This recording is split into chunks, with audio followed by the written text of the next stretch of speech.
Hello, everyone. Welcome to another episode of The Sweet Spot. This is your host, Ryan Embry. So happy to be sharing an incredible episode with you today, whether you're listening to us or watching us on our official Travel Media Group YouTube page.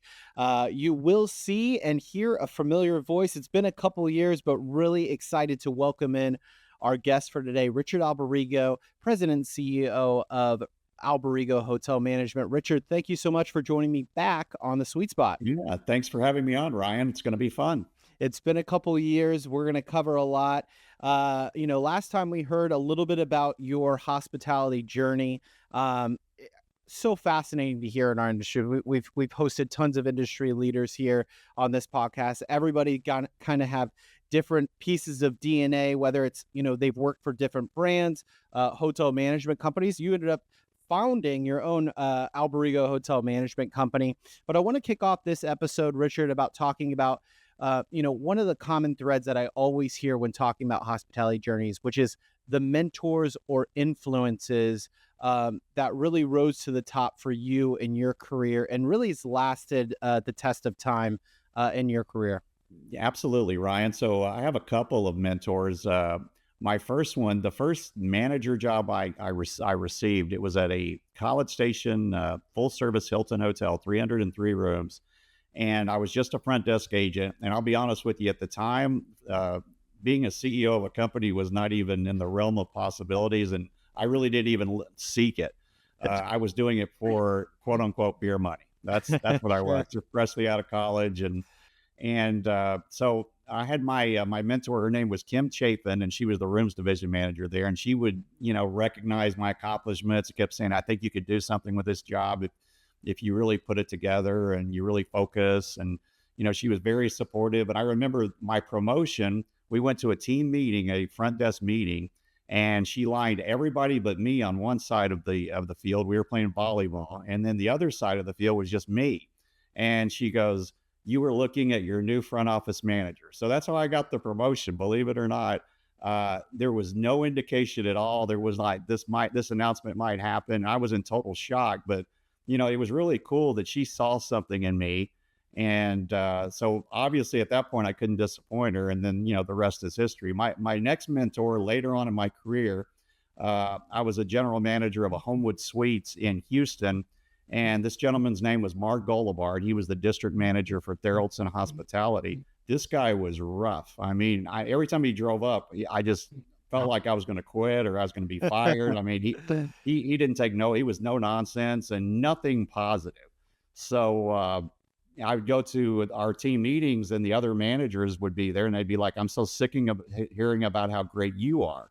And I'm like, "What are you talking about? This guy beats me up every time." They go, "No, he needs to say, you need to be more like Richard. You need to be more like Richard." And I mean, if I was 1 cent over in housekeeping costs, this guy would beat me up. But then, I won a manager of the year award for the company, and I'm thinking I'm going to be fired. So it just taught me that he saw something in me, and he had confidence in my ability, but he knew that he had to push me to new levels and new horizons in order for me to get there. So I kind of use my style, the combination of the two, because if I was Mark right now with the Gen Zs, I have to clean my own rooms, right? So I had to put the combination, but it did teach me that accountability was really crucial in building a great business and a great hotel. Yeah, and here you are years later, remembering these stories and how impactful they are. We've heard many mentors. Sometimes it happens through internships that we've seen, and that one individual, as you mentioned, Richard, kind of sees something in you and creates a path. And as big as hospitality is, it is still a small world too, and you never know when those employees come full circle, right? Even maybe seeing one of your best employees leave to take another opportunity, and then years down the line they kind of boomerang back and come back to you and end up all of that experience and all of that time investment that you put into that employees end up paying off. So really cool to hear, really special to hear. And, in a time where, again, there's still some struggles out there with staffing. We were kind of talking about that off air. The more stories that we can hear about that, and even, I encourage our sweet spot audience, if you're a young hotelier, look for that type a mentor that might be able to guide you in a career path in hospitality, and vice versa. If you've been in hospitality and you've got a younger staff, maybe fresh, new, green staff that's coming in, be a mentor to them. Show them what a career path in hospitality is like, and who knows, it could be like Richard here, founding your own hotel management company, years later. But and we got a lot to accomplish. We got to a lot to celebrate for your Alberigo Hotel Management, especially in 2024, hitting the 10-year mark. Congratulations on that 10-year anniversary, celebrating that last year. Third consecutive year in a row of Lodging Magazine's hotel management companies to know, and in a personal word for you, the being named top CEO in the Houston Business Journal Award. Congratulations. Reflecting back on kind of these accomplishments and when you started the portfolio in 2014, how do you feel the company has evolved, and what are some of those proud achievements mean to you personally? Well, the recognition is great, Ryan. Obviously, I'm not going to lie. It feels really good. It feels like you've made it. You've Sure. accomplished, what you were seeking out to do 10 years ago. But this sounds like a cliche, but this is a team award, right? Because you've got to put the right people around you. In my career, I remember when I was a manager of a hotel one time, I had a assistant general manager that really didn't do a very good job, and I really struggled. The same guy that's the CEO of the company now, and then I hired his replacement with someone else that did an excellent job, and suddenly Richard was all that. So I think hiring the right people Sure. is the key. I had to try to go through the trials and tribulations from the beginning, because Alberigo Hotel Management was Richard Alberigo, and that was it. I mean, I did sales, I did revenue management, I did the visits, I did the guest service meetings, I did all of it, right? So, I think building a company, it does. The reason that so many fail is because you have to get through those 2 or 3 years that you're not making really any money, and you have a vision, and you have to go through those situations where you just wake up in the morning and go, how am I going to go another day? So it's really difficult, but it's really rewarding to make it 10 years. When I was in year 2 or 3, I really didn't know how much longer I could go, but I just kept going and putting one foot in front of the other, and just waited until I hired my first employee, and then my second and my third, and then suddenly things got a lot easier. Different stress levels, but I think it was one of those things at the beginning. You just kept going and didn't even really know how tired you were sometimes, until you actually took a break, and then you're going, wow, I was exhausted, right? So it's great accomplishing 10 years, and 11 in April now. But we still have a lot to accomplish, and we have to evolve as a company. We can't just worry about what happened in 24. Now we have to go into the 25 and into the future. Oh, well, absolutely. And it's those management companies that are kind of focused on what the future of hospitality looks like, which I'm going to ask you here in a minute. But yeah, something to be said, about longevity in hospitality. And, you also didn't pick the 10 easiest years to go through, right? It wasn't all sunshine and rainbows, especially in 2020, and everything that we battled. But Yeah. sure, we In talked about it. 2020, Ryan, I'll be honest with you, there were days that I didn't know if my company would exist tomorrow. I mean, it was a rough time, because our hotels were selling 3 or 4 rooms a night for about 4 months, and I don't. Hopefully, we'll never see that again. Right. Yeah. I know, I'm sure there's a lot of hoteliers that felt like that. But we talked about it in our last episode that we got together on, Richard, about some of the lessons, and I'm sure those lessons that you learned at the beginning, those first couple of years that you were talking about with starting Alberigo Hotel Management, really has served you. And here you are in 2025, 11 years later, and I'm sure that's served as a great foundation for what you guys are building over there, and it's very, very cool to see. We talked about, uh, you know, in 2014, the portfolio has certainly evolved, but so has the industry. We're not in the same place as we were in 2014. We talked about, obviously, some of the changes that happened over the course of the pandemic. Where do you see that hospitality has evolved and changed in just the past 10 years? And maybe give us a glimpse about where you think it's headed? What do you, when talking to hoteliers, even seeing patterns and trends? Well, it's obviously how it's changed with the technology. Sure. I mean, we're talking right now on a podcast. When I'm not even sure that existed when I first started the company. If it did, it Yeah. was in its infancy, right? I guess when Great you point. got started around that time, and Yeah. the internet. I remember doing one of my when I was worked for IHG. One of my first visits, I was telling a hotelier that one day the internet will be 5% of your bookings. Looking back on, and the guy looked at me like wide eyed, like, "Wow, really?" And Yeah. that's it's a lot more than that. The phone calls. I was officing out of a hotel not too long ago, and I was just looking at the front desk, and the phone never rang. It was so weird because I remember when I was a desk agent, I'd be juggling phone calls and somebody complaining, somebody asking for towels, and just Oh trying to yeah. go. And they're just sitting up there with nothing to do until the next guest arrives, right? So, Sure. the photos, the content, it's all different. So, and I really believe 5 years from now, I don't know if we'll recognize the hotel system that we have today. I really can see a lot more digital stuff. We'll talk about later AI. I think a lot of it's going to change. I can see kiosks coming. I know we've talked about it, seems like for 100 years, but remember when it happened at the airport? We just walked in one day and there they were, right, Yeah. with no warning, and we didn't even know how to operate them to book our flight, right? Right. I mean, robots cleaning the rooms. If robot can vacuum your carpet at home, I mean, why can't they clean the room? So, unfortunately, I see a lot of changes coming with cost. Your breakfast cost, your towel cost, your electricity cost. The costs are getting so high, and as we know, everybody touts I can make the costs go down, but once they go up, your payroll. Are we really going to cut pay? We're probably not, and that's your biggest expense. So what are we going to do about the cost? The same revenue that we had just 4 years ago, was a 40% profit margin. Now it's down to about 36, 35, and we can't continue to have those small of margins in order to operate successful hotels. So I think one of the brands is going to have some courage and step out there and say, okay, what do we do with housekeeping? Is it now a charge situation, or is it Mm. always going to be free? Is the breakfast going to be charged in mid-scale hotels, which it was always free? I remember when continental breakfast was the top of the line thing, and now it's like they've just made it like Denny's, right? Yeah.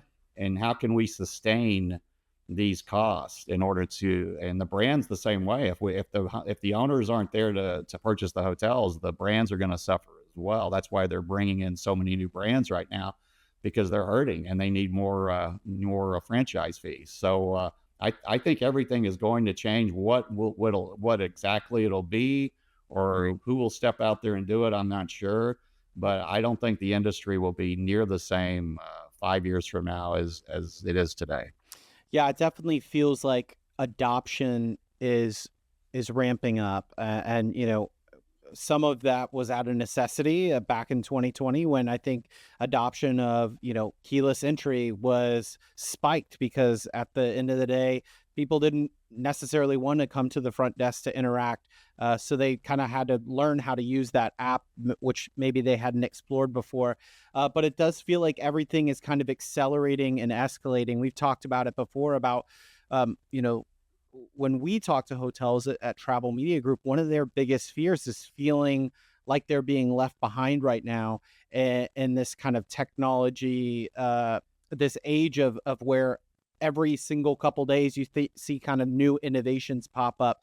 But it is about, kind of to your And I'm not point. sure it's a good thing. No, yeah, I mean, because the hotel equals, hospitality, and that equals people. And that is a concern of mine, yeah. that the people will become expendable. And that is going to be a shame when that happens, because it's not when. I mean, it's not if, it's when now, right? Yeah. Yeah, absolutely. Well, it's a great point. And, at the end of the day, there is a reason when, we started talking about, kiosk at the check-in, how that didn't become something that took off Yeah. immediately, and how you're In the full still. service, it's already there in like the Vegas hotels and that kind of stuff. But I'm talking about, your regular La Quinta on the Sure. street, right? I mean, I could see it happening at a Comfort Suites. Yeah. Yeah, absolutely. So, it will be interesting to see kind of what this looks like in the future, but being open to technology. But you're right, the hoteliers are always looking for efficiencies to try to cut costs, but we also need to walk a fine line. Hospitality for better or worse, has always kind of been behind the eight ball when it comes to technology. We still have, in some hotels, we still get your dry cleaning done. You still got to put that on the outside of the door, right? Or even hang a tag out if you want room service or not. So there will be some benefits, but I do, share your sentiment, Richard, which is expressing caution on not moving too fast, because at the end of the day, this is hospitality. We're here for the experience. That is our product, is not just four walls in a room. It is, that people can go to Airbnb or other, platforms for that. We are here in the service industry. So let's talk about your portfolio a little bit. Obviously, you have a massive footprint in Texas, mainly the Houston and Austin area. What do you like about these markets? Do you see future opportunity there in the future? So Austin, 3 years ago, we had a lot of the revenge travel, and it Sure. was the best thing, right? Every rates were over $200 a night at limited service. It was absolutely insane. And then after COVID, or the revenge travel of COVID, the cost of living in Austin became so high. The salaries got very, very high. And then Austin had its own set of problems. Their convention center was shut down for renovation, so they're not bringing in the big conferences. And suddenly, it's almost getting to be like a Los Angeles. And we saw what happened in the California hotel market. It really struggled. So Austin Sure. has struggled for the last couple of years. We envision it being a little bit better this year, which is a good thing, but nothing like we thought it was going to be 4 to 5 years ago. I mean, I was driving to Austin the other day and saw they were advertising at Dairy Queen for $21 an hour. And how can we compete at a hotel when we're going against the Dairy Queen, right? That's giving that kind of money. So then your profit margins go down. So we're hoping for the best in Austin. We think it's better this year, and we'll see about going forward. Houston, because of oil and gas, is always an up and down. And when it's great, it's great. When it's not, it's not. So 3 years on, 2 years off is kind of the tradition of the Houston market, just because the oil prices are always up and they're down and they're up and they're down. It's really never stable. And in Houston, we get kind of the white collar oil and gas. We don't really get the drillers, but we do have some hotels out in the oil fields, and it's kind of the same thing. A couple of years on, a couple of years off. So last year in the Houston area, we had a lot of storms. We had a derecho, a tornado, and then we had a hurricane that came in, Beryl. And from all indications, that increased our room nights 15%. So we don't really know what would have been without the storm. And, we're off to a slow start in the first quarter. So we'll have to kind of see how that goes for this year. But, the storm business is always great when you're having it. But boy, it's really tough to recover from the next year, as we know. Yeah, no, absolutely. And going back to your point about Austin, yeah, we heard about that with several markets, that ran really hot during the pandemic. Miami, Nashville, Austin obviously falls in that. And you can only be at a peak for so long, and that's what a lot of the hotel owners, developers, and managers were saying. We were enjoying this time where the rest of the industry was kind of in a lull, but you can't be at a peak forever. So year over year, and Taylor Swift isn't coming having a concert every Uh, weekend. Yeah, and that's Uh, another thing we had a couple of years ago, and unfortunately, we were like in Houston, we were like her third big show, so we weren't prepared because we didn't really know until about 5 days out, like something special here, right? Where the other cities had a little bit more of advantage because they knew what was going on, right? oh yeah, So oh yeah.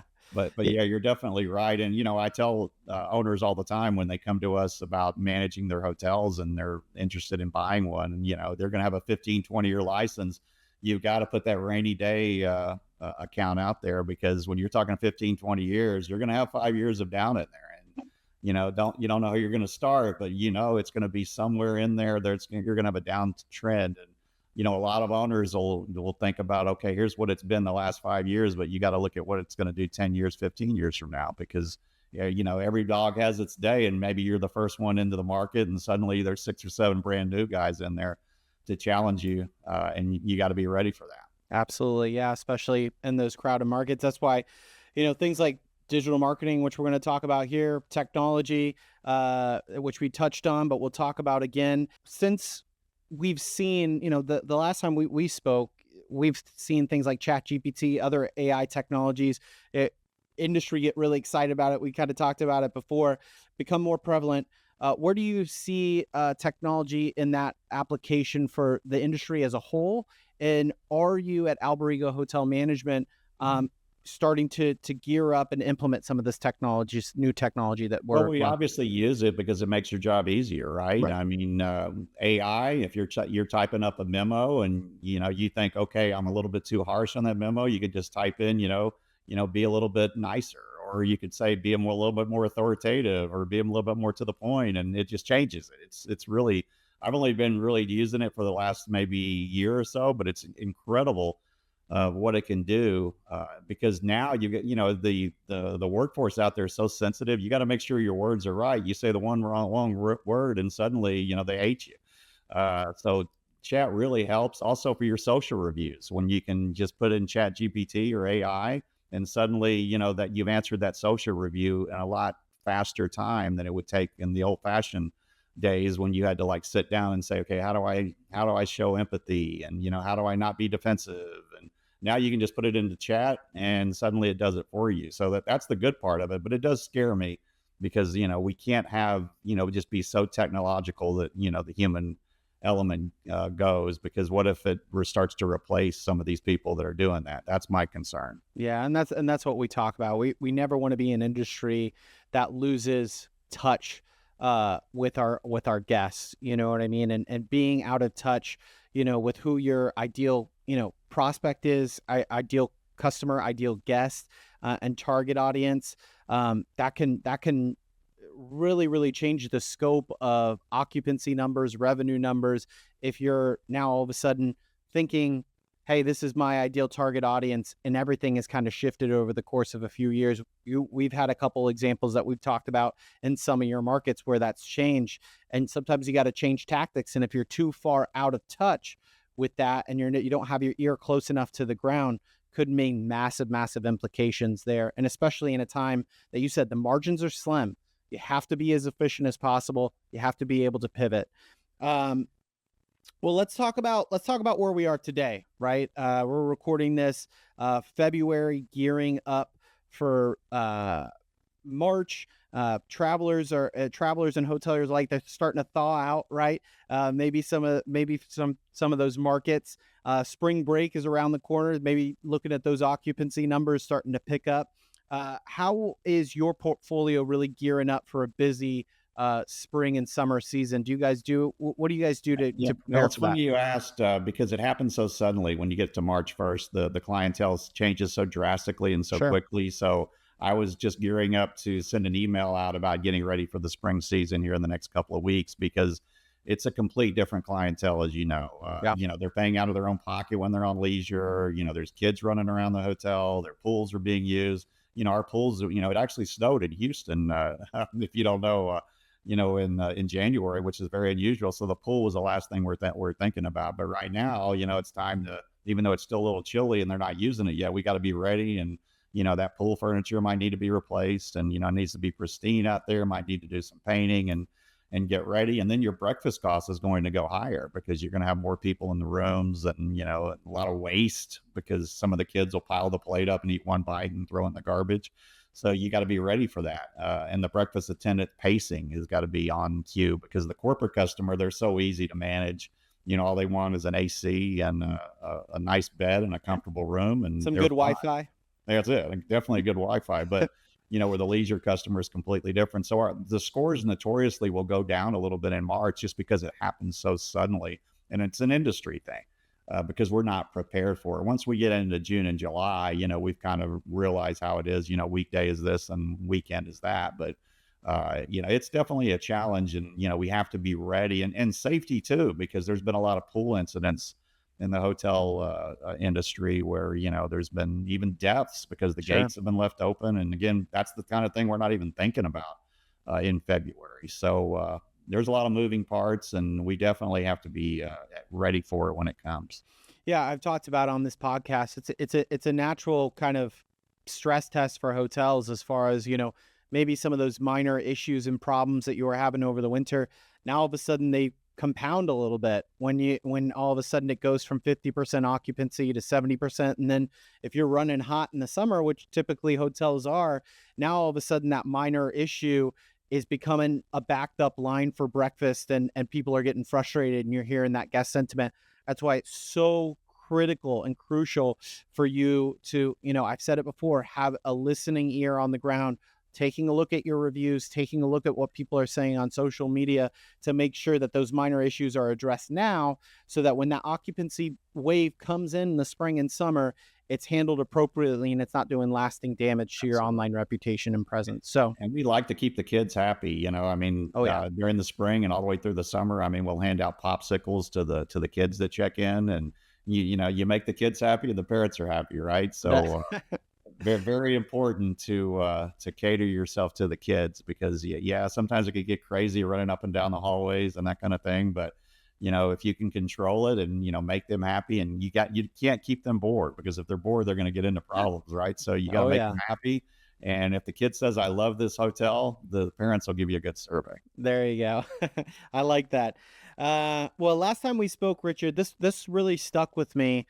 We kind of talked, and we were in the throes of the pandemic when we had that episode talking about how C is the new A in hospitality, and meaning post 2020 travelers had really become accustomed to kind of your average service in hospitality, and it was really going to be those hotel management companies that went above and beyond, like Alberigo Hotel Management, and prioritize the guest experience, that we're going to reap those rewards.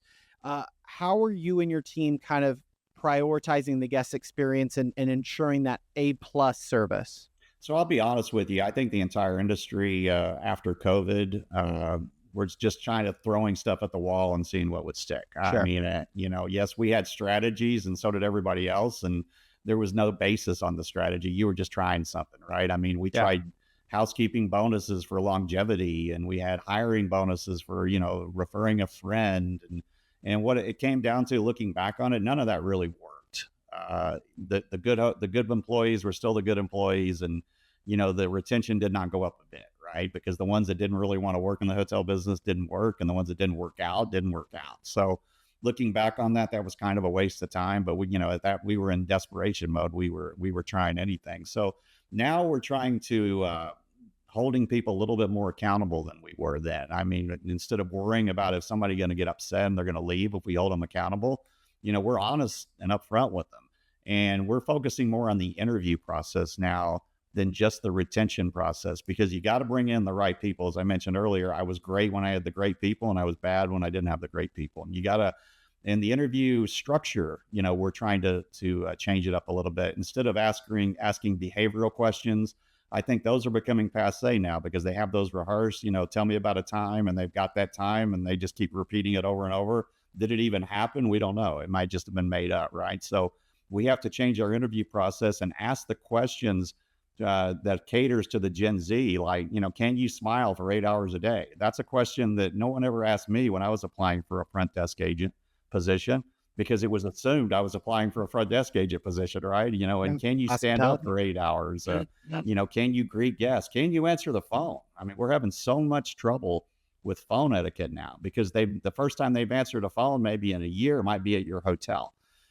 So that's the kind of stuff in the interview process that we have to identify someone that can actually do the job, and be specific, and ask them if they can if they can accomplish those goals, and do those functions. And perfect example, we had a front desk agent 3 months in. She wasn't doing a very good job with smiling. So I told the GM, you need to go over there and, tell her she needs to smile. And he goes, I did.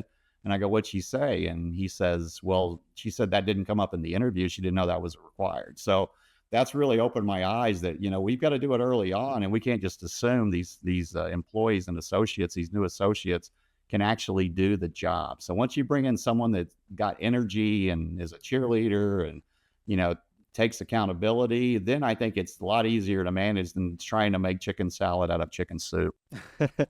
Yeah, certainly. And, we've talked about on this podcast before, the way that this younger generation is even preparing for taking a job like this, and what they'll start to do. They'll look at reviews and of saying, hey, these are the type of issues, or this is the type of feedback that guests are going to be giving me at the front desk. If they're seeing a bunch of 5-star reviews talking about how Jennifer at the front desk really made their day and made it special for them, versus you know I complained to the front desk 5 times and they didn't do anything about it.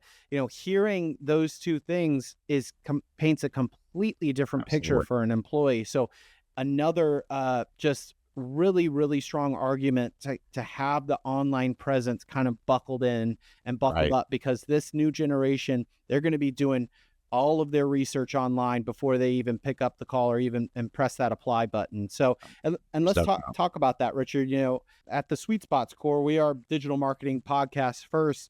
Can you kind of share with our Sweet Spot audience the importance of maintaining a high performing digital presence, consistent digital marketing strategy in 2025? Well, I think especially for some of the individual owners out there, the the smaller hotels, they don't have time. They're trying to have carry around too many hats. They don't have time for the travel media group, what you guys do. The way you can answer surveys for them, and sales and marketing, and doing all that stuff, and taking the load, answering reviews, social media. I mean, taking that load off them, it's such an important. I wish I would have known that existed, back before, when I just had 2 or 3 hotels, because we didn't have someone to do that, right? Because our company was small, and I would have loved to had somebody that you could just pay on the side, much cheaper than paying an individual full-time salary, and let them do that stuff for you. And like you said, it means a lot. If you're not answering your social reviews and you don't have anyone to do it, or you got someone doing it, half the time, it's hurting you, right? So I think that's a big time key, especially for a first time owner or somebody with a smaller company, to get out there and hire somebody to do that job for them, so they don't have to worry about it. Because I don't think they understand the impact of having negative reviews and nobody answering them. They don't understand that, why that's important to show empathy online and that kind of thing. Well, the list of duties for a GM, owner, manager, has grown. It has not shrank. The responsibilities, you talked about it with the hats that they wear, right? It is something now that are added responsibilities. Posting on your social media consistently. It feels like a new platform is popping up every single day, right? With social media, and having to have awareness on there, and especially with a generation that's coming up, doing most of their research, as you said it, are more likely to pick up their phone to scroll on social media than they are to pick up the phone and call a property. It just has to, it's absolutely critical and crucial. And that's what we preach on the podcast. And,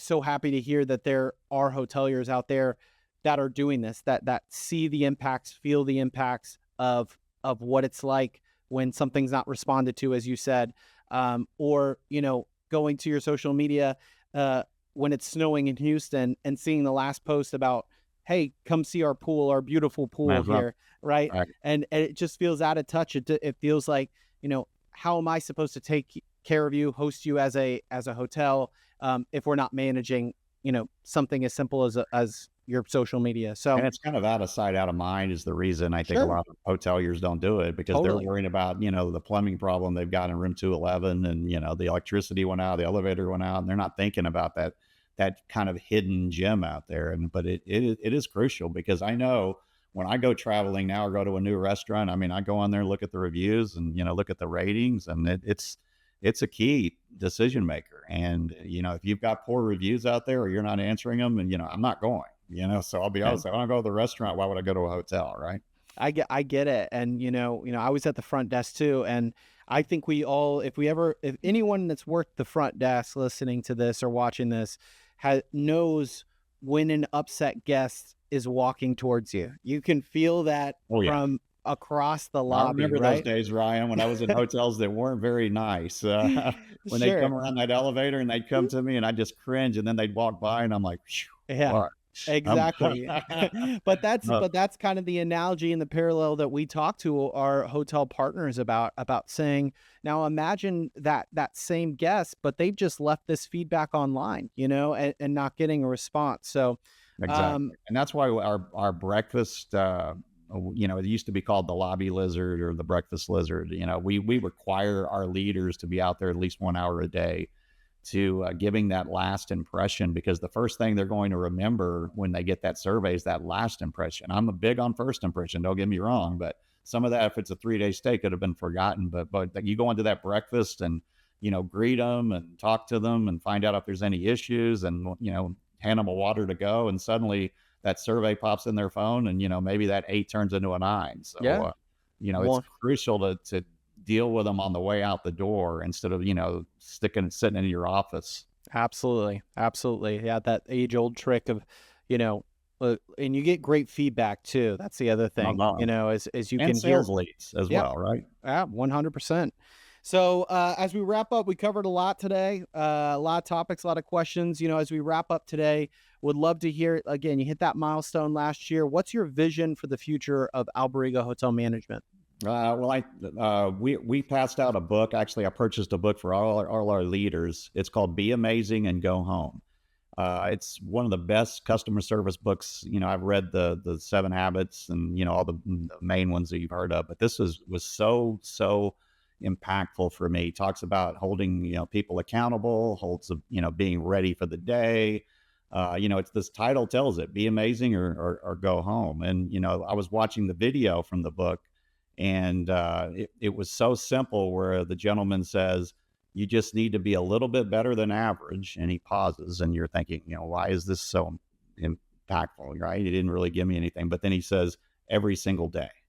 And I think simplifying customer service is where we need to go, right? You a little bit better than average. You don't have to be a superstar every day, but you got to be a little bit better than average, but you do it every day. So I think consistency will determine if a hotel is successful or not in 2025 or beyond. I think it's always been that way, but sometimes we get too much into the rocket science of, let me give them a gift bag on the way in and the way out, and we forget it still comes down to the basics. It's just being nice. If you've got a lot of employees that are nice, you can train those people, right? But unfortunately, some of the employees that's, will move into our hotels and we're like, that person's not nice. Why are they here? Right? Because they probably knew how to answer the interview questions, right? So I think that's the key, just getting back to the basics this year, so we are going to hold people accountable. I mean, we're big on culture, but I think maybe we went a little too far in culture because we thought, we were scared like anyone else is. What if they all leave us, right? So I think now COVID's in the rearview mirror, and we've got to hire the right people and make them as great as they can be. But don't settle for second best. Yeah, no, absolutely. And, maybe it's that smile that you were talking about, that is just a little bit better, right? And taking it to up a notch with your level of service. So, inspiring message to end on, Richard. We appreciate the time taking out of your busy schedule. We Enjoyed it. wish you a bunch of success for the next 10 years with Alberigo Hotel Management. So thank you so much for joining me today. I'm looking forward to the next time. It was fun. All right. Thank you. And thank you for listening to The Sweet Spot. And we'll talk to you next time.